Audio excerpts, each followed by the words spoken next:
Good afternoon. I want to welcome everyone to today's presentation, Campuses, Jews, and Israel, What Students Face This Fall. My name is Dexter VanZile, and I'm your host this afternoon. Our primary speaker today is Aviva Rosenshine, Camera's International Campus Director. She is speaking us today from the holy city of Jerusalem. Aviva is a Boston native and received her BA in journalism from the University of Massachusetts. She moved to Israel in 2013.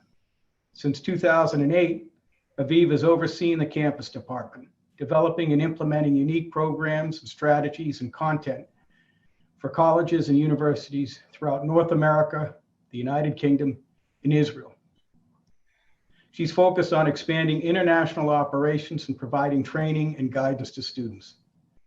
She has been published in the Jewish Chronicle, the Jerusalem Post, the Washington Free Beacon, and has appeared on Israel Hayom and ILTV. Today, Aviva will speak about Camera's efforts to counter anti-Israel propaganda on college campuses in the United States. After Aviva's presentation, I will speak briefly, I promise, about Camera's role in countering anti-Israel propaganda at UMass Amherst. We will then continue with questions and answers, and we really want to hear from you. And during the course of Aviva's talk, you can submit your questions by clicking on the Q&A icon at the bottom of your Zoom screen. Good afternoon, Aviva. How are you? I'm doing great, Dexter. Thank you for the introduction. I first want to thank our many generous and caring donors and supporters of Camera. Without you, my staff and I wouldn't be able to provide any of the necessary resources and help the students across the country that we do every day. I've been with Camera for 12 years and started off as the sole member of the campus department. But since then, thanks to your support and concern about this critical work, we've hired another 10 professional campus staff members who over the years have connected with thousands of students. In addition to this, we are excited to announce the launch of our International Student Leadership Center. I'm sure that most of you joining us today know that support for our students is vital because you also know we have an anti-Semitism problem on American campuses. According to the AMCHA initiative, there's been an increase of Israel-related instances, of anti-Israel-related instances, up 60% from 121 in 2018 to 192 in 2019, and has been steadily rising over the last decade. What's causing this upsurge in anti-Semitism right now?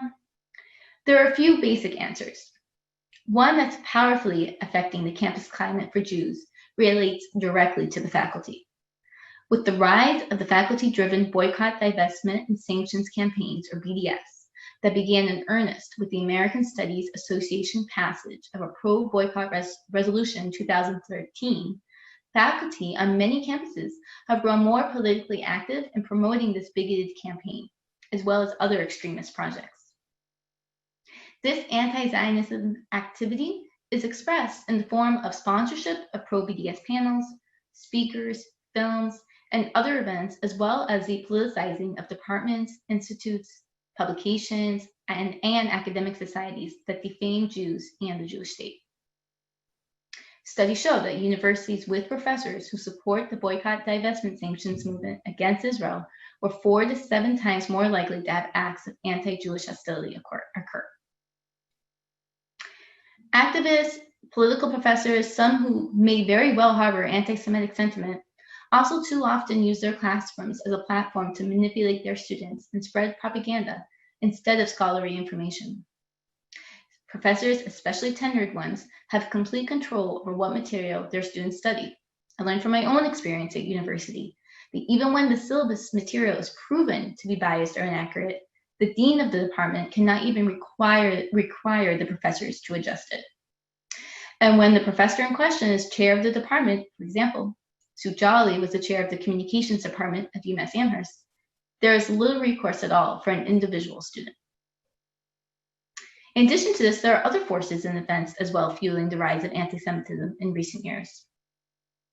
In 2014, not long after the ASA resolution on BDS, Hatem Bazian, tenured UC Berkeley professor of the Near Eastern and Ethnic Studies Department, and founder of Students for Justice in Palestine, or SJP, the national student organization that promotes anti-Zionism on campus, called for the first day of action, which included urging students to engage in civil disobedience, end ties and cooperation with all Israeli universities and scholars, and desist from all interaction with pro-Israel organizations or students.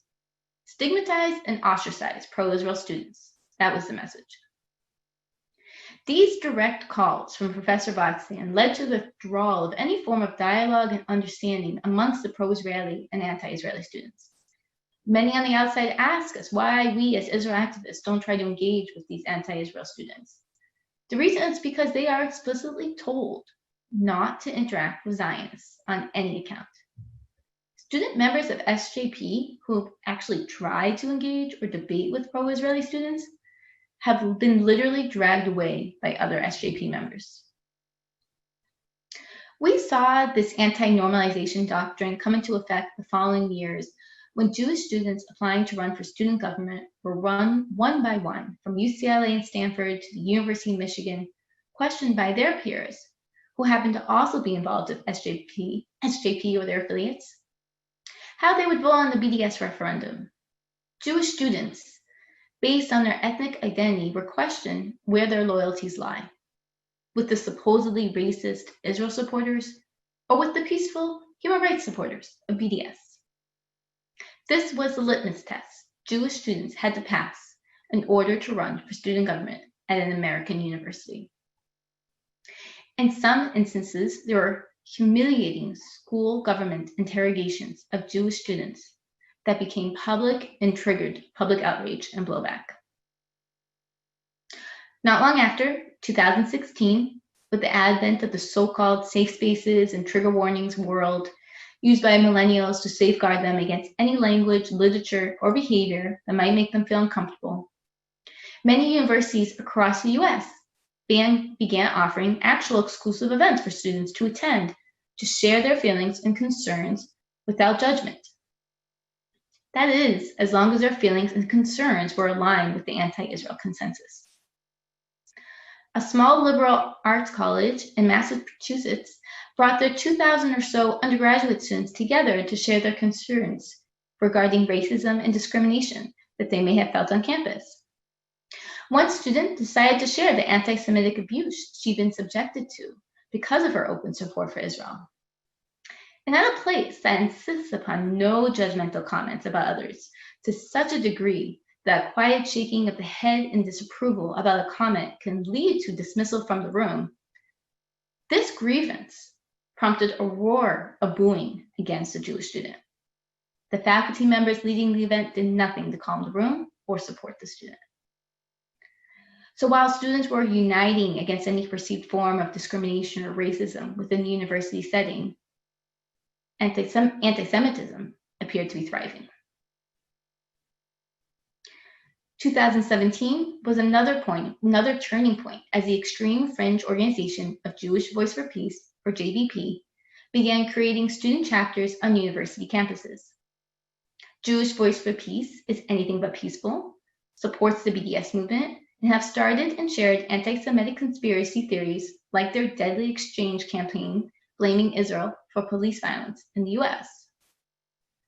There is a definite parallel between JVP's chapters on campuses and growing anti-Semitism. JVP's open support for BDS and co-sponsorship of many of SJP's events that had even crossed the line into anti-Semitism has sharply undermined the moderate Jewish and Zionist voices on many campuses. For instance, when a pro-Israel student accurately and honorably decries a BDS referendum, there is JVP speaking loudly as Jews to defend it. And any time a speaker is exposed for voicing an anti-Semitic comment, there is JVP to mock and discredit that accusation, invoking their supposed special authority as a Jewish organization. After all, would a Jewish organization co-host an anti-Semite? Of course, the answer is yes, JVP would.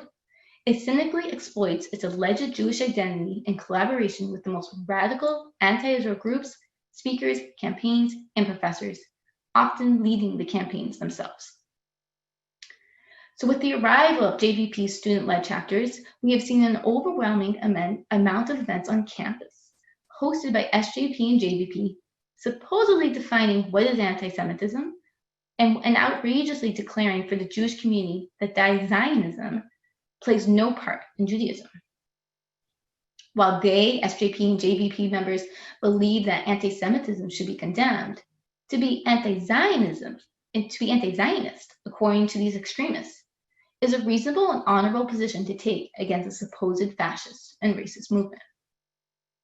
So in this same year, 2017, SJP at the University of Illinois in Urbana-Champaign joined others in condemning the neo-Nazis who marched in Charlottesville by leading protests on their campus entitled Smashing Fascism.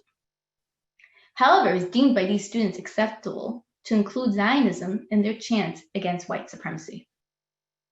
Similarly, a year later, in 2018, the SJP affiliate of Washington University in St. Louis mourned the victims of the Pittsburgh Tree of Life synagogue massacre alongside the Jewish community, while in the same breath condemned the invitation of an IDF reservist, as he, in their eyes, was considered to be an emblem of white supremacy. So to summarize, we have faculty at the forefront leading the charge, advocating for the boycott of their peers in Israeli academia, using their classroom to propagate lies about the Israeli people, which gives rise to students becoming the leaders, advocating for some of the most insidious anti-Semitic activity.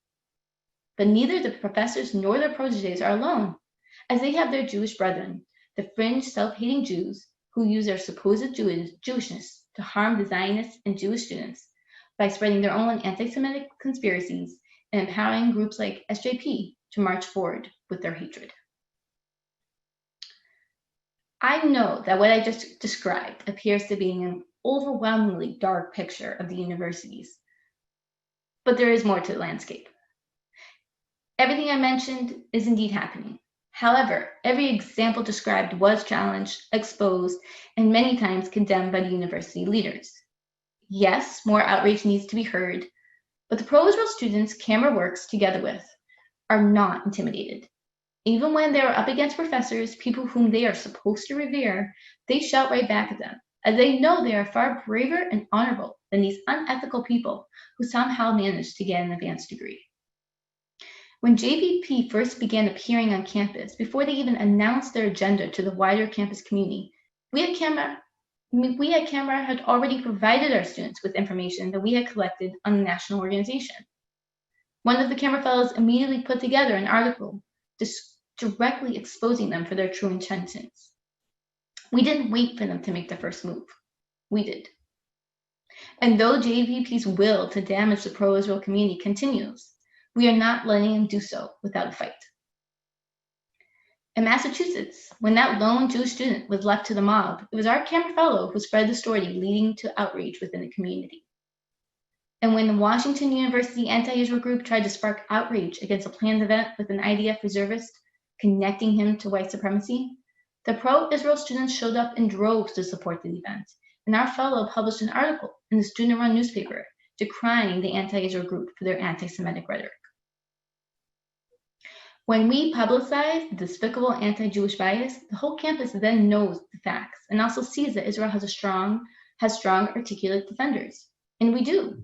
We've recruited the largest class of Camera fellows ever, 60, on campuses on the US, Canada, UK, and Israel.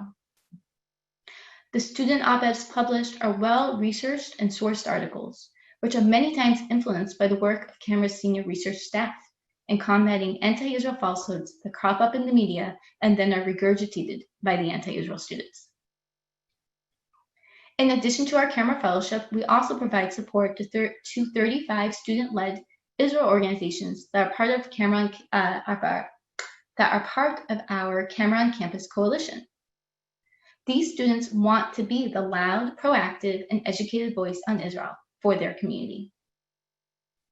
At Brooklyn College, for instance, SJP planned a week dedicated to demonizing Israel as an apartheid state, part of a campaign that was first coordinated in 2005 at the University of Toronto called Israel Apartheid Week. This absurd campaign has been held on campuses for the last 15 years, but not without confrontation. camera staff immediately sprang to action to help the students at Brooklyn College confront this outrageous event by providing the students with well-produced posters and informational graphics addressing the false charges presented against Israel and proactively sharing historically factual information regarding the Arab-Israeli conflict. At Canberra, we refuse to allow any falsehood to go unanswered, whether it's coming from the pages of the New York Times, spoken by an Ivy League professor, or displayed on the campus quad by anti-Israel students. Now, what should we expect this coming year in the era of COVID-19? Let's start with the positive.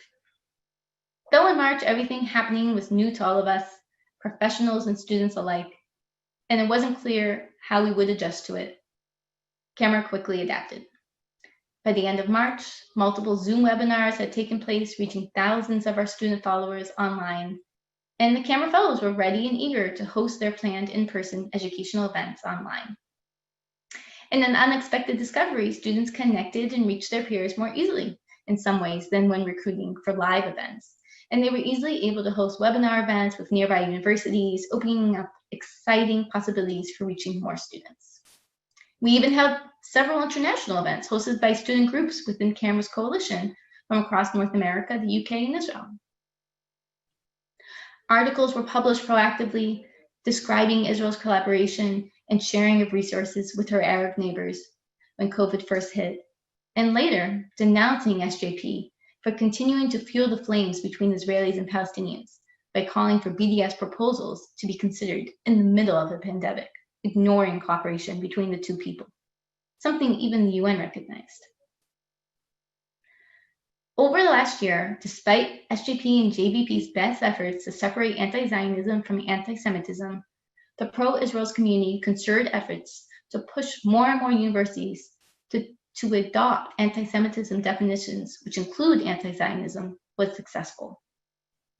And though SJP exploited the murder of George Floyd, invoking JVP's so-called deadly exchange campaign, in which Israel is accused of training American police officers to use deadly tactics against minority populations, hoping to stigmatize Zionism, we at Camera will not let this succeed.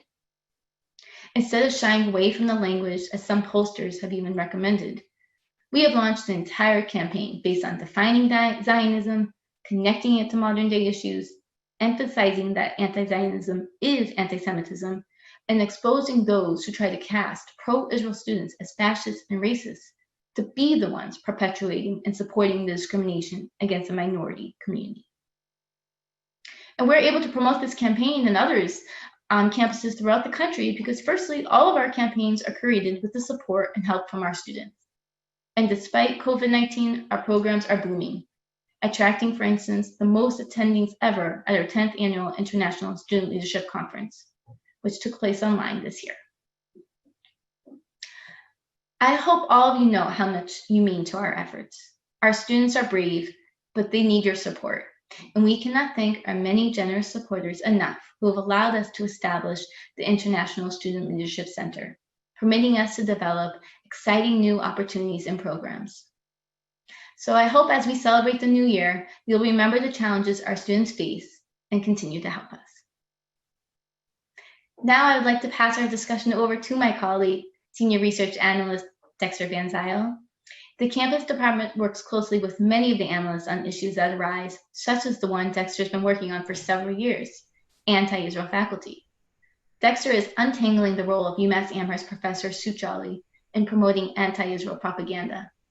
In fact, Dexter testified before the UMass Board of Trustees in December of 2019 and was instrumental in obtaining the apology of the president of the university. Having attended UMass Amherst and having felt the repercussions myself of Sue Jolly and his allies, I commend and deeply respect the efforts Dexter has applied to challenge the abuse of truth and scholarship about Israel. Please welcome Dexter VanZile. Hi, thanks very much for that introduction.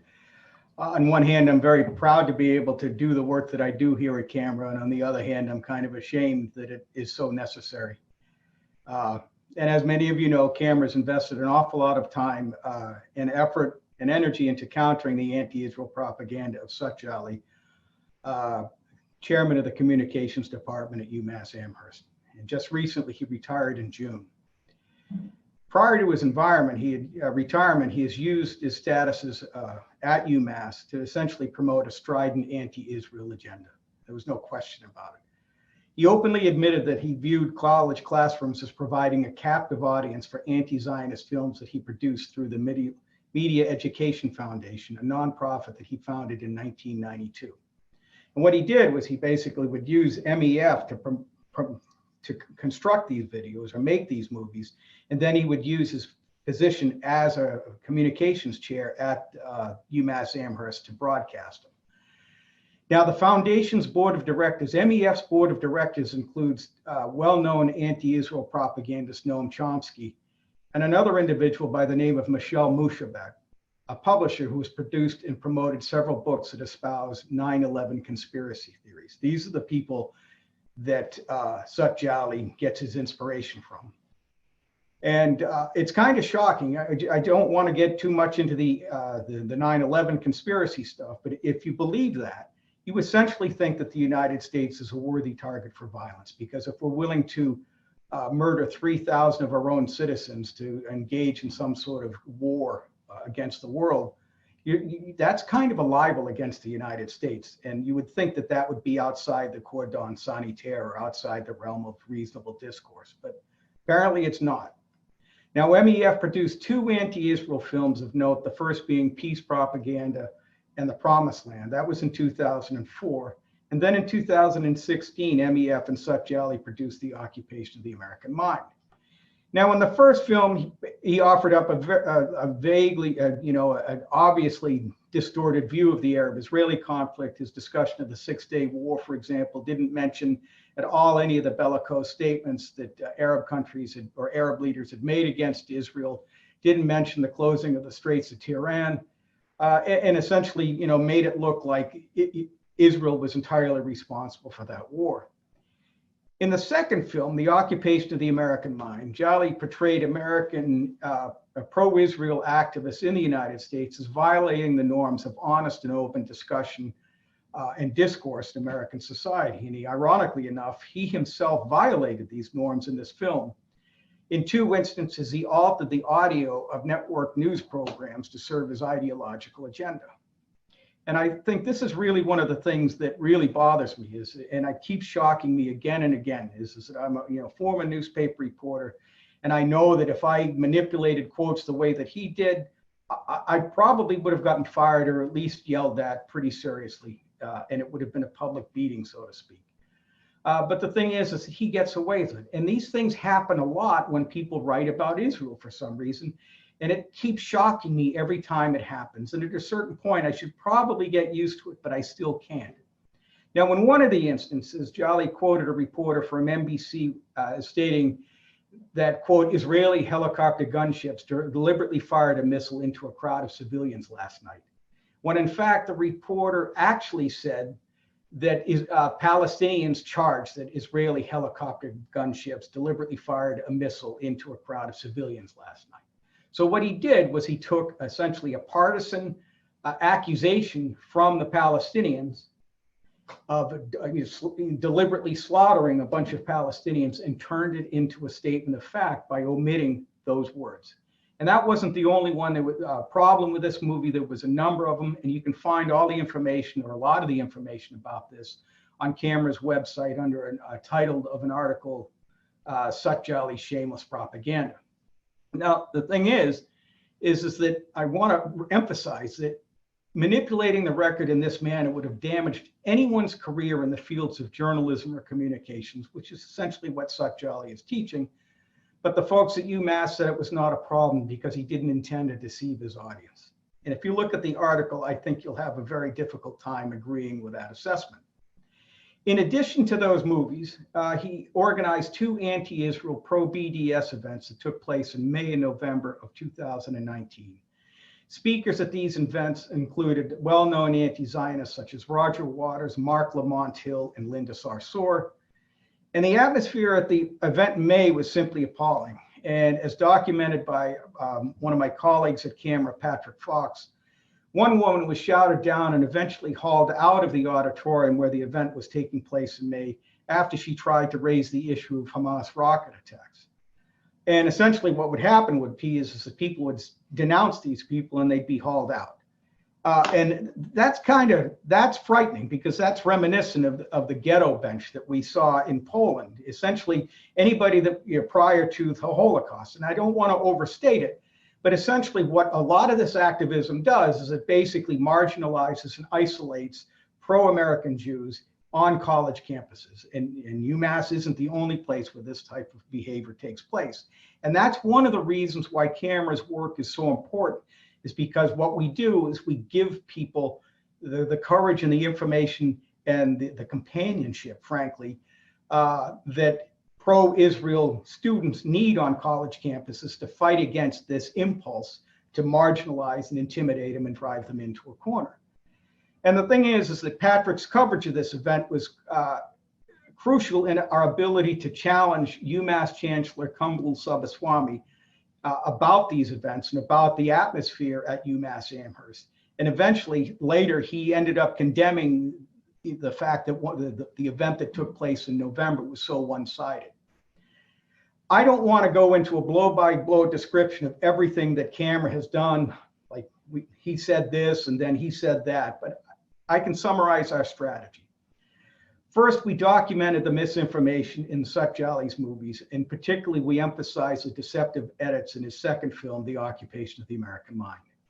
Then we highlighted how these deceptive edits qualified as violations of the Code of Academic Freedom at UMass, Code of Academic Conduct at UMass Amherst.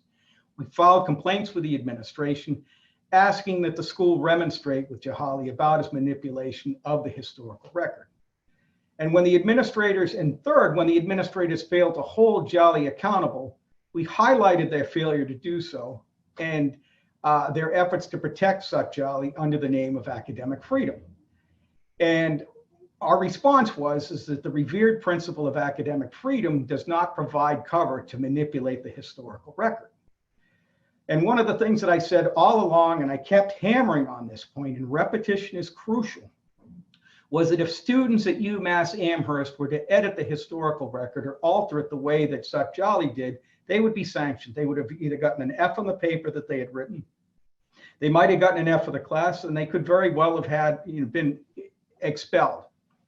But for one reason or another, Professor Jali got away with it, even as he used these films in the classroom at UMass Amherst. And that brings us to Camera's fourth strategy, which was to highlight Satjali's abuse of public resources, namely the time in a college classroom. In a talk that he gave in Beirut in 2017, Jali told his audience that he regarded the campus, it was important to get his films into the classroom because the main place we want to get it to, and we encourage is the classroom, because that is a captive audience. And his direct quote, "Students have to watch," he said. If a professor says, we're going to watch this, we're going to talk about it, and it's on the test, they have to watch.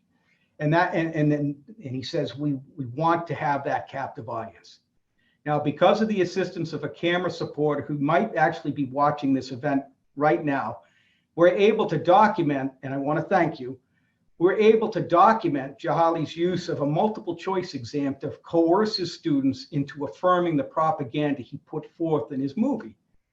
What happened is that if you didn't pick the multiple choice answer that he wanted you to pick, you got a lower grade. And that is essentially ideological coercion. And so the thing is that this brought us to our fifth strategy, which was highlighting the failure of public officials in the state of Massachusetts to stop people from abusing public resources and the students themselves at the Commonwealth's flagship land-grant university. And if you read the articles we produced, we repeatedly reminded everyone that Massachusetts taxpayers supported UMass Amherst to the tune of $360 million a year from the state coffers, and that Massachusetts families paid approximately $30,000 a year to send their children to school. And to allow Professor Jihalis to abuse a public resource, namely time in the classroom, and engage in ideological coercion of his students, is simply an insult to the taxpayers who pay the freight at the school. He was demanding that his students embrace a counterfactual narrative about the Arab-Israeli conflict. And that's an outrage. And so once we did this groundwork and once we prepared essentially the map or all of the information, Camera felt prepared to bring the issue before UMass's Board of Trustees. So in December of 2019, I testified before the Board of Trustees, telling them that Satjali's abuse of the classroom is part of a larger problem of academics teaching that Israel and the United States are part of a settler colonialist project that needs to be undermined and dismantled. And one of the things that I added was that such an agenda of being promoted at a land grant in universities such as UMass Amherst is outrageous, because the land grant institution, that legislation, which was passed in the 1860s, was passed to promote the economic vitality of American civilization and not to undermine confidence in the United States. And one of the things that we have to understand is for an awful lot of these activists, Israel is the main show, but for other activists, Israel is a subsidiary part of an attack on the West, the United States, Western civilization. And so what happens is that we have to kind of judge how our strategy is with each one of these folks. Camera's work has had an impact. In late October, UMass Chancellor Kumble Subbaswamy, prior to the November event that Satjali organized, said that it was troubling that such a one-dimensional event would take place on our campus. And after he made this statement, a member of the faculty who we had been in contact with sent us an email and said, "Congratulations, you and Camera did it."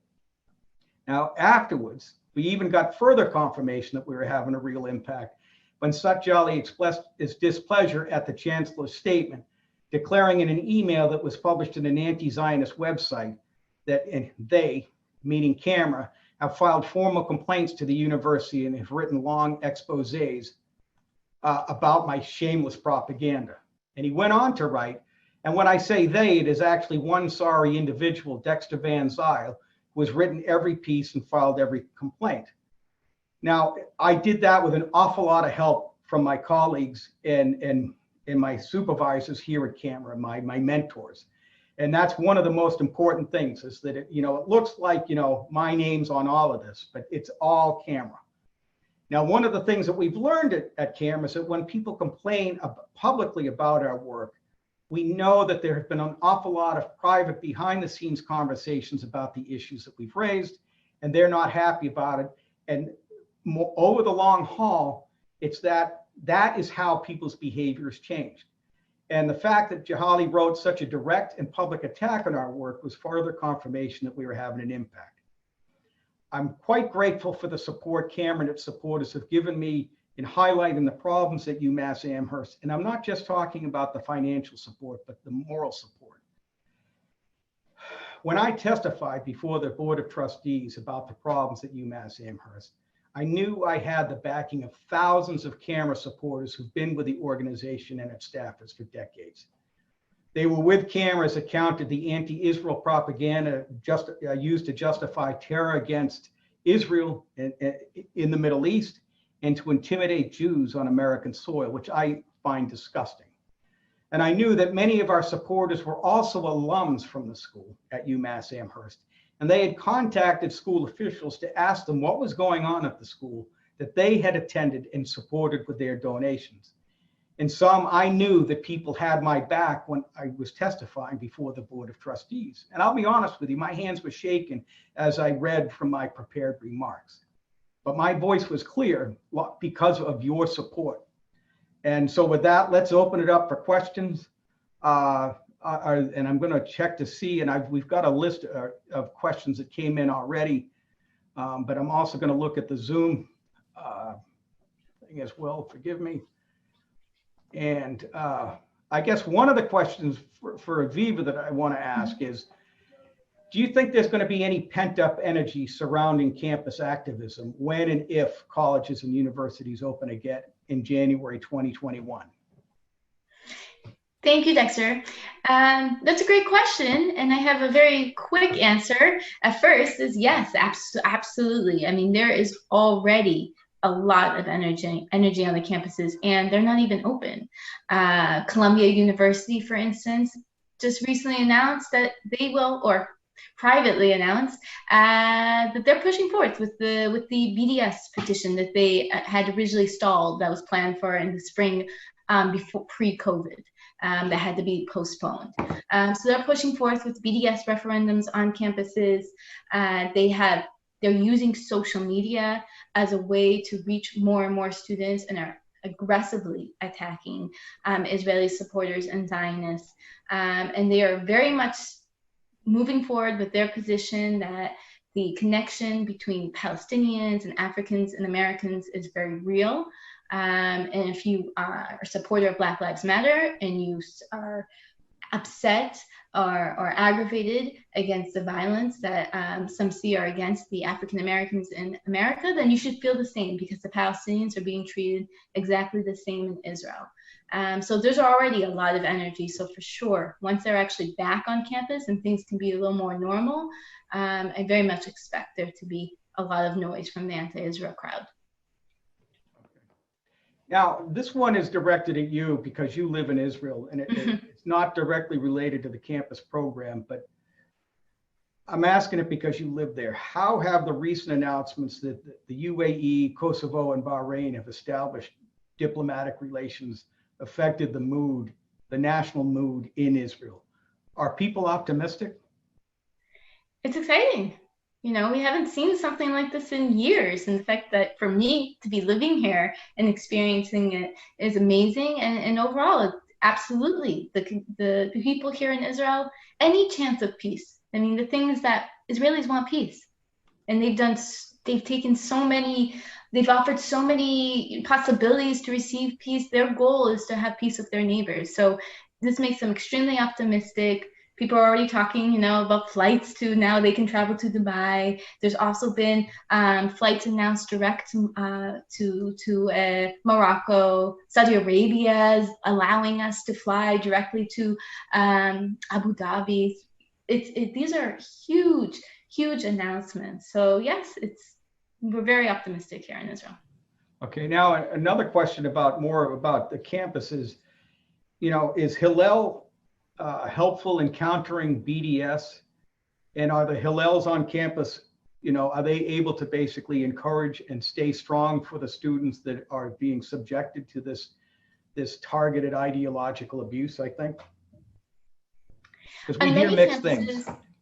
On many campuses, the Hillel is very actively involved in confronting BDS on campus. Absolutely.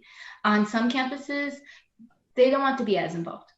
They're a little bit nervous, or they wait a little bit to see where it goes, and sometimes that's an okay decision, and sometimes it's not, because then things get out of hand and it's too late.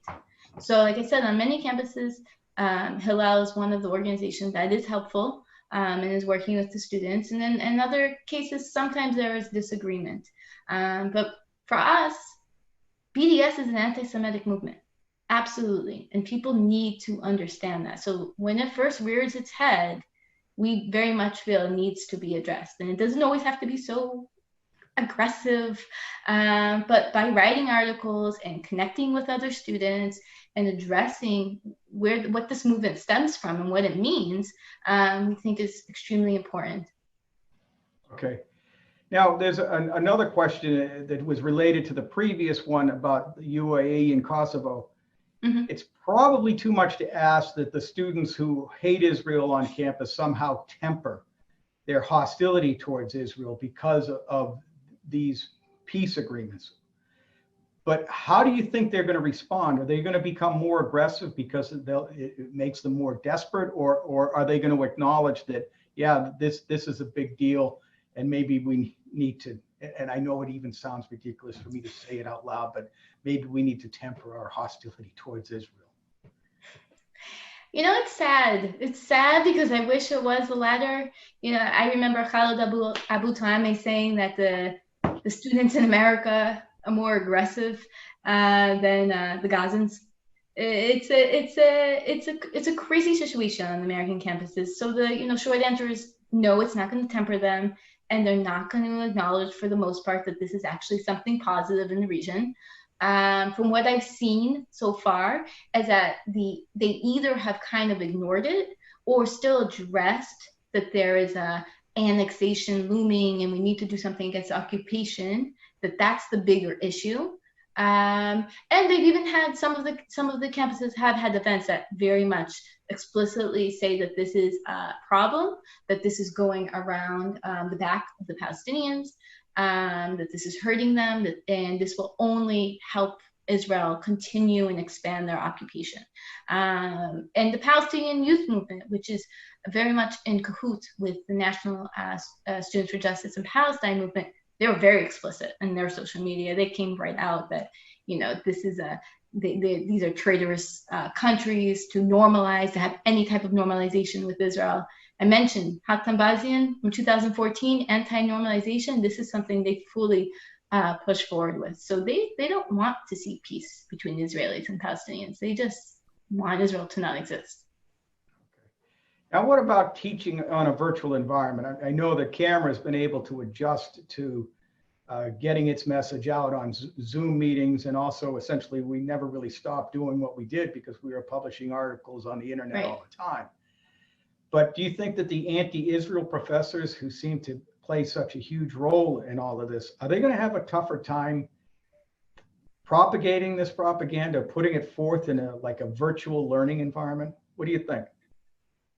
Well, considering that at the San Francisco State University, one of the departments there is planning on hosting Laila Khaled, a known terrorist part of the PFLP, Popular Front for Liberation of Palestine, not just being hosted as a guest lecturer by a separate event off campus. This is actually something that's part of a lecture the students will have to participate in. As you mentioned about Sue Jolly, they have a captive audience. They have to be there and present, as this is part of the course.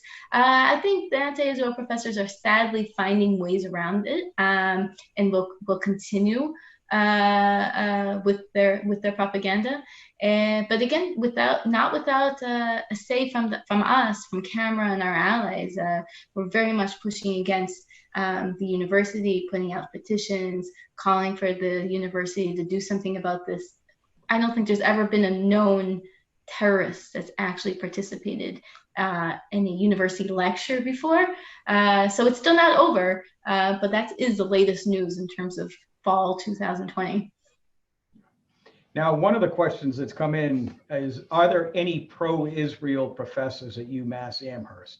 And did you discover any while you were there?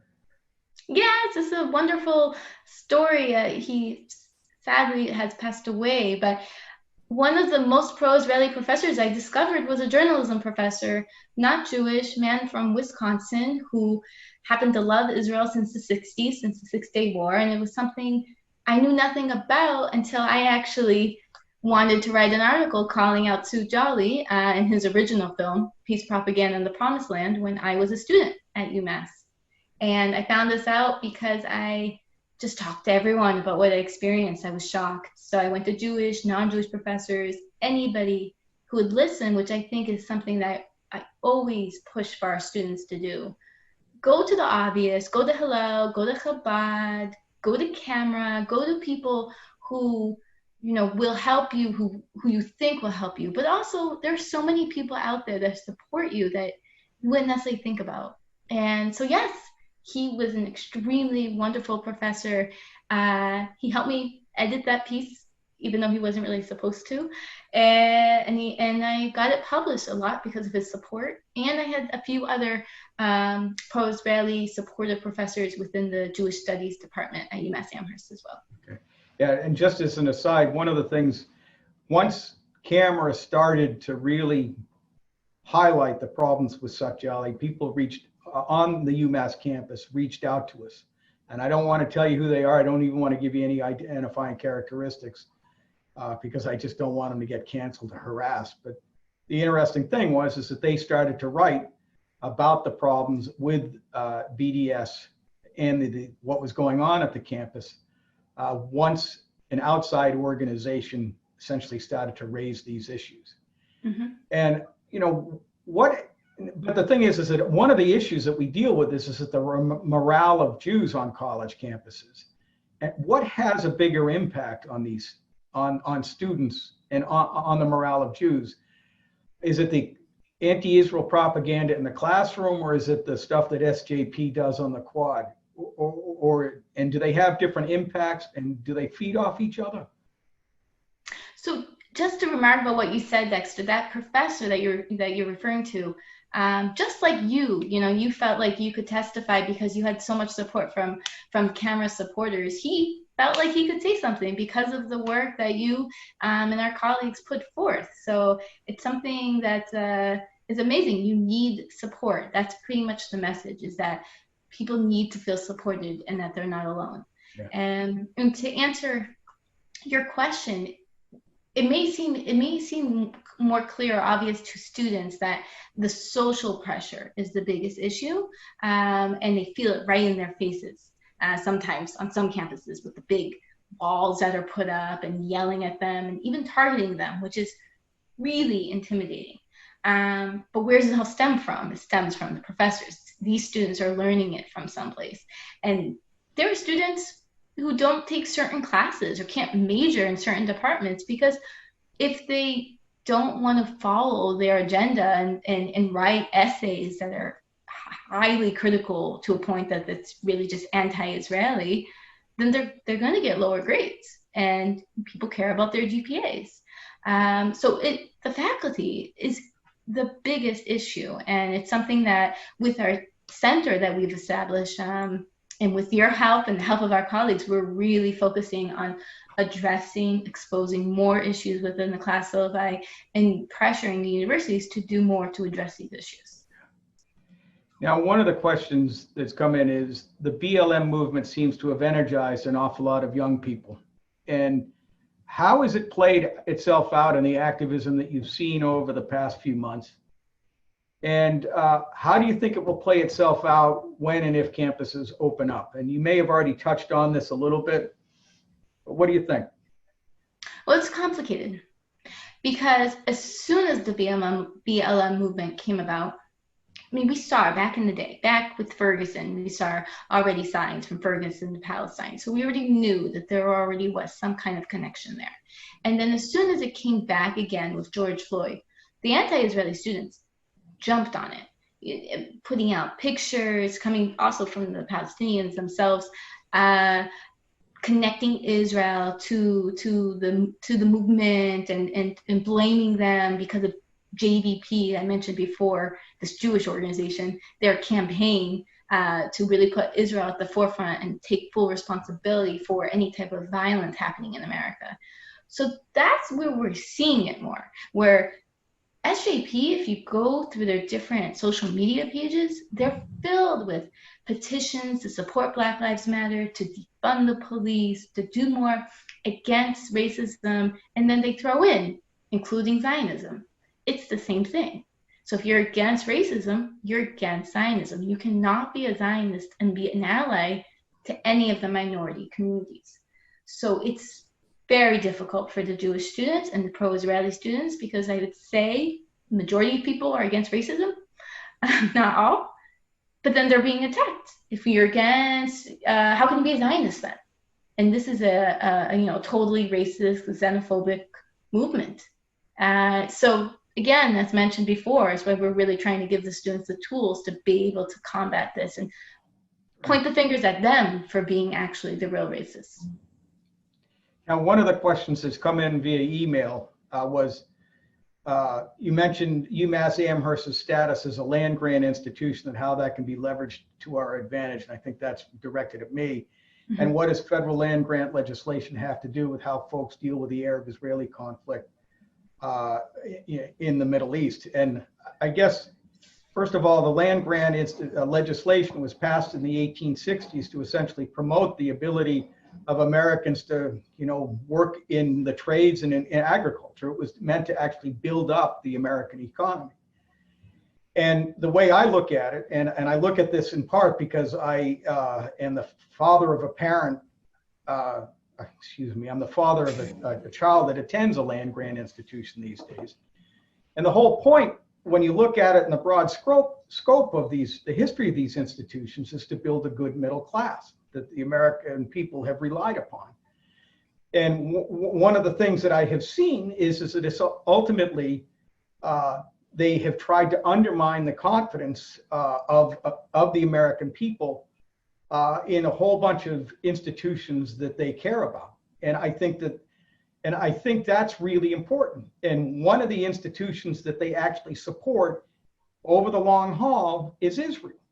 And so I think it's part of a larger package to basically dismantle or undermine confidence in American society, which is exactly the opposite of what should be happening at a land-grant institution. And this, came to me when I was attending a seminar on how to pay for college education at a school somewhere out in the West, and I'm not going to identify it. And it was about financial aid. And I figured out for the first time exactly how much my family was going to be spending on the education of my oldest daughter. And then after that, at some point, I was watching a Jihalis video, and he posted a picture of a guy by the name of Antonio Gramsci on the screen behind him, and said, "This guy's one of my heroes." Well, this guy was essentially a communist or a socialist that said that the whole way to basically undermine society and bring about a revolution is to go through the civil society institutions. And one of the things is that anti-Israelism is clearly part of that whole agenda. And I was like, here I am, and here are a whole bunch of other families in the state of Massachusetts, not necessarily impoverishing themselves, but paying good money to be indoctrinated against Israel. And I was like, that's intolerable. And so the thing is that the whole point of a land-grant institution is to improve the ability of students to think, and here they were being indoctrinated. So I guess just one more question before this is, when you deal with SJP and your students, how do they respond when you try to bring up abuses in like Arab and Muslim countries, human rights abuses? I think it depends, but I think they respond actually most well when you bring it up that's relevant more to Israel. So if you're talking about the human rights abuses within the Palestinians, within the PA-controlled territories and with Gaza, because then it's much more relevant to the story versus bringing up a different country, for instance. So the thing is, they respond well. When students understand where the context, when students get that Hajj Amin al-Husseini, the Grand Mufti of Jerusalem, cooperated with Hitler, then they get a little bit of where the Israelis are coming from. And when they understand that it is illegal to sell land or a home to a Jew, and that Palestinians have actually been killed for this by the PA, then they get a little bit more of the situation that we're dealing with our neighbors. So we can't be afraid to talk about those stories, because it's part of our story. It's part of the conflict. It's a major part of the conflict. And lastly, when we speak about the child abuse that happens within the school system, within the children's television shows, where you see little tiny children, little kids, cute little children, yelling about how they can't wait to be a martyr and kill Jews. I mean, it's absolute child abuse, and nobody can support this. But if we don't bring it to light, people won't know about it, and they won't understand how they're being indoctrinated from such a young age to hate the people living a few miles away from them. I think that's about all the time we have for today's seminar, and I want to thank Aviva for her discussion and for everyone's questions and support that you've given to us during these turbulent times. On September 23rd, Camera will host an online event with Olga Michaud-Washington. We'll be speaking about Israel and the apartheid lie. Please keep an eye out for information about this and other events in your inbox. Thank you very much.